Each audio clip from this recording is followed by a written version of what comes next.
5 concepts you need to know in order to pass the PTE exam.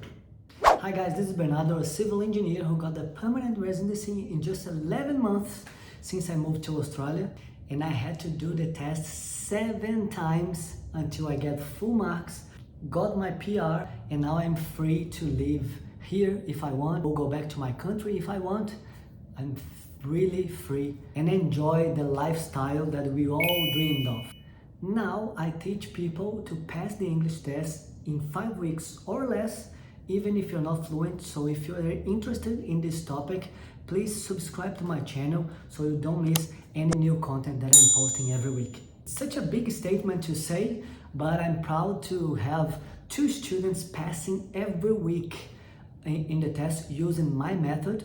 In total, it's more than 333 students, just like you, migrant with imperfect English, passing the exam, even working hard, having kids at home, and not very confident in their English skills. I'll leave the link here below to my playlist on YouTube so you can see the examples and be inspired by them.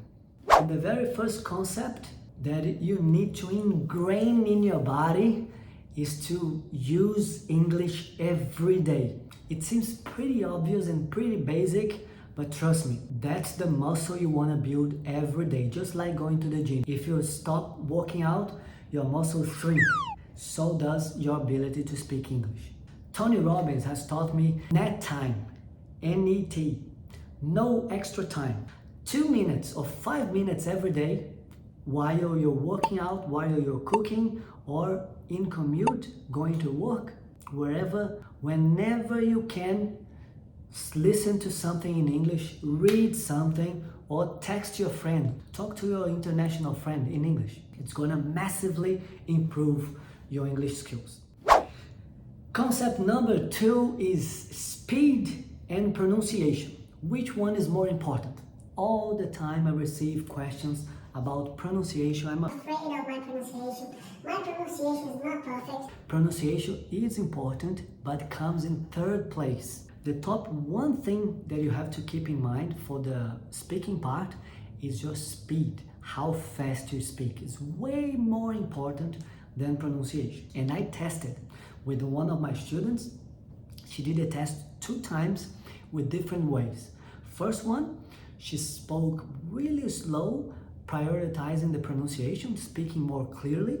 The second time, she was running a little bit with the speed and not worrying so much about the pronunciation. The result, 15 points more when she was speaking fast. So that's the power. Same person, same English skills because it was the same week. The first thing you need to worry is speed. Speak fast on the PTE speaking part, especially on the read aloud, where you have 40 seconds to speak. You want to cut this in half. You have to speak in 20 seconds. Keep that in mind. 3rd concept, making sense on the writing part. When you're writing a text or making a summary of an audio that you just listened to, you don't need to make sense. All you need to remember is that your results on the PTE tests are given by a software, not a human being. So you don't need to make sense. If the audio says, the kids were not going to the school, and you write, the kids were sleeping inside the school, the software only captures the keywords and the grammar and the spelling. The software doesn't know what is sleeping means, what is awaken means, what is inside, outside. It doesn't know. It doesn't know. So keep that in mind. So you are free to write nonsense stuff as long as you pay attention to the grammar, spelling, and number of words. 4th concept on the reading part. One of the best muscles for you to build during the reading part is read every day. Tony Robbins has learned with Jim Rohn to read every day. Skip a meal, but don't skip 30 minutes of reading every day to feed your mind. It's that important. More important than eating. Worst part for me was the reading part because I couldn't even finish the test because there was so many things to read. I couldn't even finish all the questions. Now that I'm reading pretty much every day, I'm telling you every day, I'm not a machine of reading, right?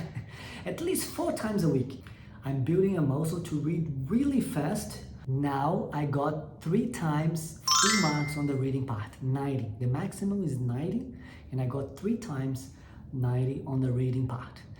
Not because I was studying hard all the questions. Don't get me wrong, I want you to practice all the tasks, all the questions. But I admit that I didn't study that hard all the questions like a massive training. But I did read all the time, like at least 4 times a week. So that was my muscle to read really fast and get to know the words that are connected together, the collocation, words that go along together. For example, when I saw on the test business, I know that it can only be do business with. It can't be make business with, because I was reading. 5th concept is the listening. One of the things that you have to do in the listening is to tune your ears to recognize more words. And as you know, there's no miracle. You have to keep listening to stuff in English.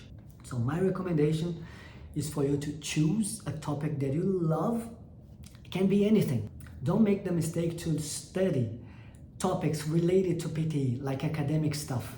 Don't do that. 5 minutes, you're gonna fall asleep. Choose a topic that you love, personal development, investing, finance, house decoration, anything. You have to love the topic, because this is what's gonna sustain your habit. And listen at least 4 times a week, 5 times a week. 2 minutes, 5 minutes, 10 minutes, whatever you have, it's fine. You're gonna tune your ear to recognize more words, plus you're gonna learn a new topic. You're gonna be stimulating your brain, which is also good for learning.